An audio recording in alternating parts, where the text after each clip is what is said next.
The smell of motor oil never fully leaves your hands. I worked 38 years as an automotive service manager in Dayton, Ohio, and even now retired, I catch a whiff of it sometimes when I open my toolbox in the garage. My wife passed 4 years ago. It's just me, my garden, my dog Rusty, and my daughter Faye. Faye is 34. She's got her mother's eyes and her mother's stubbornness, which I mean as a compliment on both counts. After her divorce from her first husband, a guy I never trusted but kept my mouth shut about, which I regret, she spent 2 years rebuilding herself. Went back to school for a business certificate at Sinclair Community College. Got a part-time job at a bakery. Started talking again about how she used to want to own something of her own someday. A little place, nothing fancy, just hers. I had money set aside. Insurance payout from her mother, some savings, a small inheritance from my own father that I'd never touched because touching it felt like spending something I wasn't supposed to spend. But sitting in my kitchen one February morning, watching Faye scrape ice off her car through the window, I thought, what am I saving it for exactly? A funeral? A cruise I'll never take? I called her inside and told her I wanted to help her open a salon. Not a chain, not a franchise. A real neighborhood hair salon, the kind her mother used to go to every third Saturday, where the owner knew your name and your daughter's name and asked about your back surgery. Faye had her cosmetology license from years back and had never let it lapse. She knew the business, she just didn't have the capital to get started. We found a space on the east side of town, a former insurance office that had good bones. Big windows, solid floors, parking out front. I put in $62,000. That covered the lease deposit, the renovation, the chairs and stations, the sinks, the dryers, the signage, the initial product inventory, and 2 months of operating expenses as a cushion.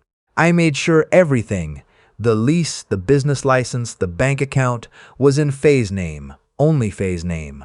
I was very clear about that with the attorney who drew up the paperwork. We named it Clover & Co. Faye painted the front door herself, a deep green she picked out after looking at paint swatches for approximately 3 weeks. Opening day was a Saturday in May. We stood in the back and watched her greet customers and felt something I hadn't felt since her mother was alive. Just a clean, simple happiness, no asterisk. Then she married Brent. She'd been seeing him for about 8 months before the salon opened. He seemed fine. Quiet. Worked in logistics. He didn't say much at family dinners, but I figured some people are just private. What I didn't fully account for was his mother, Lucille. Lucille arrived in our lives the way a slow leak arrives. You don't notice it until the damage is already done. She started showing up at the salon to help out. Bringing lunch, rearranging the product display, because she felt the layout wasn't welcoming, suggesting Faye hire a girl Lucille knew from her church. Faye told me about it in passing, laughing it off. She means well, Dad. I nodded. I've learned not to push when Faye is in the laughing it off phase. By fall, Lucille had a key to the salon. I only found that out because I stopped by one Tuesday afternoon to drop off some paperwork Faye had left at my house, and it was Lucille who unlocked the door, not Faye. Faye was in the back doing a color treatment on a client. Lucille greeted me like she owned the place, offered me coffee, gestured at the front desk, like she was showing me around her own home. I asked Faye about it later. She said Lucille had been helping with the front desk some mornings, answering phones, checking in clients. I asked if Lucille was being paid. Faye went quiet for a second and said, "She said she doesn't want money, she just wants to help." Something moved in my chest when she said that. Not a good something. Over the winter, it got worse, and I was getting the information in pieces. From Faye's friend Deborah, who also got her hair done there, and started texting me things she thought I should know, from just showing up and paying attention. Lucille had started scheduling her own appointments as if she were a manager. She'd moved the cash box from under the front desk to a drawer in the back room that only she had the key to. She'd fired the girl Faye had originally hired to work Saturdays, a sweet kid named Petra who'd been reliable and professional, and replaced her with the church girl who happened to be Lucille's niece. Faye was still doing hair 12 hours a day. She was the one with the clients, the license, the skill. But Lucille controlled the schedule, the cash, and increasingly, the atmosphere. When I visited, I noticed Faye laughed less. She looked tired in a different way than just work tired. Then Deborah called me on a Thursday night and said, "I think you need to know something." I was there today getting a blowout, and I watched Lucille tell Faye to mop the bathroom. In front of customers, like she was talking to a teenager. Faye just nodded and went and got the mop. I sat with that for a while after I hung up. I'm 63 years old. I spent almost 4 decades managing people and problems and the particular kind of damage that happens when you let things fester instead of addressing them directly. I knew what I was looking at.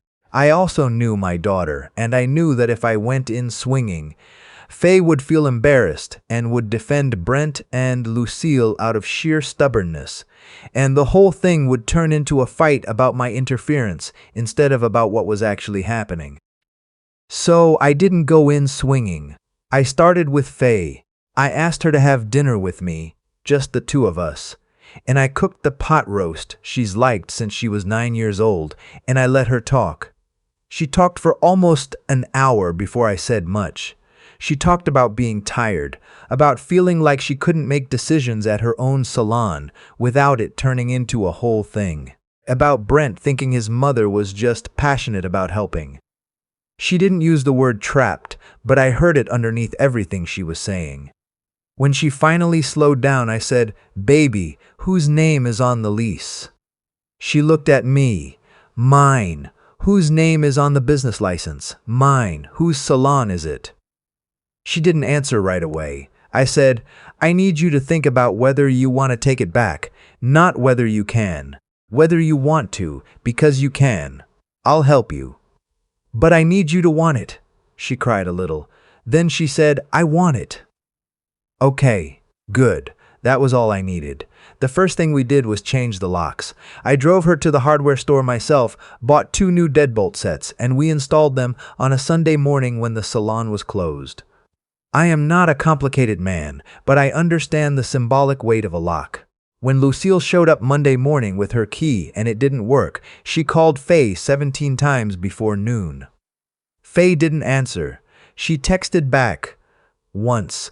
"The locks were changed for security reasons. I'll update you on scheduling." Lucille then called Brent. Brent called Faye. That conversation did not go well, by Faye's account, but Faye held the line, which I was proud of. Brent accused her of disrespecting his mother. Faye told him she had simply changed the locks on her own business, which was her legal right, and that going forward Lucille would not have unsupervised access to the salon. Lucille, being Lucille, did not accept this quietly. She started showing up anyway, knocking on the glass before opening, calling the salon's main line to book appointments under fake names, and then arriving early and trying to get behind the front desk. Once, she brought a casserole dish and stood outside the door for 40 minutes trying to guilt Faye through the window. Faye served her client and didn't go to the door. But then we discovered the money issue. Faye had started looking more carefully at the books once we changed the locks, going through the previous few months of records with the help of a bookkeeper she trusted, said. What they found was not clean. Cash transactions from certain Saturdays that didn't match the number of clients logged in the appointment book. Petty cash withdrawals with no receipts. A recurring supply reimbursement to Lucille's personal Venmo that Faye had never explicitly authorized. She'd signed something quickly one afternoon that she thought was a vendor agreement, which it was not. Total discrepancy, somewhere between $4,000 and $6,000 over about 5 months. Not life-ruining money. But theft is theft, and it was Faye's money. Money she had earned cutting and coloring and styling, standing on her feet all day. We took the documentation to an attorney. Not a big firm, just a local guy I've used for estate stuff for years. Solid and no nonsense. He looked everything over and said the unauthorized Venmo transfers were the cleanest case. Clear paper trail. No ambiguity about authorization. He also flagged that Lucille's niece, the one Lucille had installed as the Saturday girl, was being paid in cash off the books, which created a potential employment tax issue that could actually have come back on Faye if left unaddressed. We filed a police report for the unauthorized transfers. The officer who took the report was professional and matter-of-fact about it. This kind of thing, she said, wasn't as uncommon as people think. Faye also terminated the employment of Lucille's niece and brought Petra back. Petra, to her enormous credit, came back without any drama and without a single "I told you so." Lucille was not charged with a felony. The amount was below the threshold for grand theft under Ohio law, and the attorney was honest with us that pursuing a full criminal case would be expensive and slow, and the outcome uncertain. But the police report existed. Lucille received a formal demand letter from the attorney requesting repayment of the documented amount, with the clear implication that failure to comply would result in civil action. She repaid it, $4,200, 200 EFTINs wired to Faye's business account on a Wednesday afternoon. I know because Faye called me the second she got the notification. Now, Brent, I'm going to be honest with you. Brent was a harder problem than Lucille, because Brent was Faye's husband and I couldn't solve that one for her. I could support her, I could be available, I could tell her the truth when she asked for it. But that was a decision only Faye could make, and I knew better than to push her toward it. What I will tell you is that after everything came out, the missing money, the unauthorized transfers, Brent's complete failure to take any of it seriously until there was a police report sitting on the table. Faye made her own decision. She filed for a legal separation in January. She told me on the phone, calmly, like she was reporting the weather. Then she said, "I should have been stronger from the beginning, Dad. I knew something was wrong, and I kept making excuses. I said, you were strong enough when it counted." She didn't argue with me, which is how I knew she was starting to believe it. It's spring now. Clover & Co. is doing well. Better than well, actually.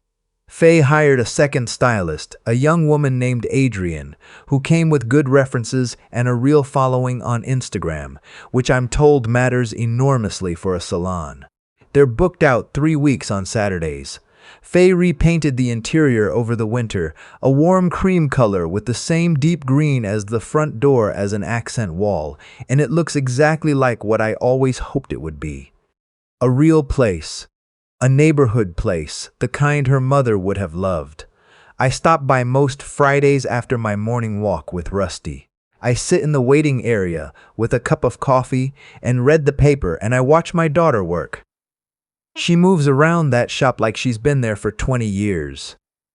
She knows her clients' names, their kids' names, which ones are going through a hard time, and which ones just want to talk about nothing. She's good at this. She was always going to be good at this. She just needed someone to make sure no one took it from her. I don't regret a single dollar of the $62,000. Not one. I've been asked by a few people whether I wish I'd done things differently at the beginning, set up some kind of structure, put in legal protections against exactly this kind of situation. And honestly, yes, that's the practical answer. Get everything in writing, change the locks the first time your gut tells you something is wrong. Don't let cash sit in a drawer that someone else controls. But the part I'd never take back is the part where I looked out my kitchen window on a February morning and decided that the money in my account meant more as a future for Faye than it did as a number I was protecting out of habit. That decision I'd make again in a heartbeat. Rusty just looked up at me from the floor. He wants his walk. Some things don't wait, and that's fine. The good ones never do.